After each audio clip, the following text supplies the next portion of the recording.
Let's get to developing news in the Middle East. The released Israeli hostages are back home with their families after more than 2 years in Hamas captivity.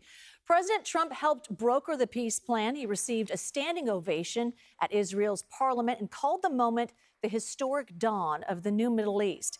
As part of the deal, the fighting in Gaza has stopped and nearly 2,000 Palestinian prisoners will return to the West Bank and Gaza. There are still some hurdles ahead, including who will govern Gaza and disarming Hamas. So this sense of celebration is being felt right here in the Bay Area. Kelsi Thorud got reaction from local leaders in the East Bay who say this is just the start.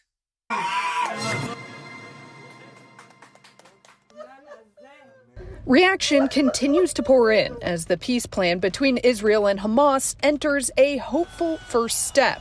Here in the Bay, local Jewish and Palestinian leaders are also weighing in. After 738 days of waiting, that we are overjoyed to see the scenes of unification between the hostages who managed to survive and their families. Our community here in the United States join with the Palestinians in celebration that they finally have relief from this relentless Israeli genocide that they have endured for the last 2 years.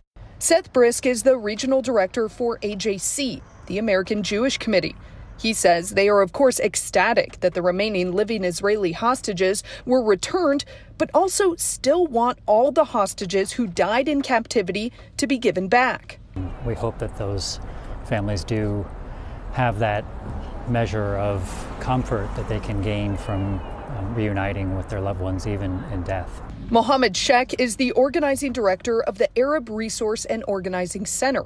He told me they are happy close to 2,000 Palestinian prisoners were released by Israel in exchange for the hostages, but still have concerns about how they were released. Unfortunately, some of those Palestinians have been freed from prisons, but then exiled. So they haven't even been given a chance to be reunited with their families. Ever since the October 7th attack 2 years ago, activists on both sides of this conflict have mobilized here in the Bay. Pro-Palestinian protesters took to the streets, at one point even shutting down the Bay Bridge.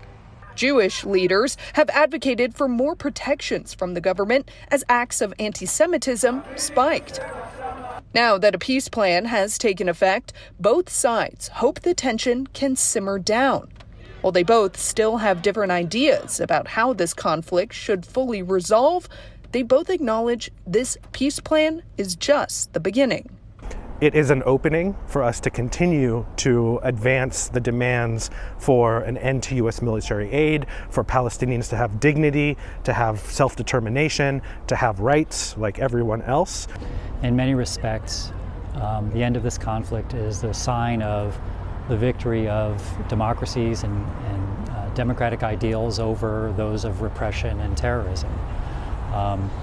And again, we are hopeful that this will be the potential starting point for renewed negotiations and expanding the peace process.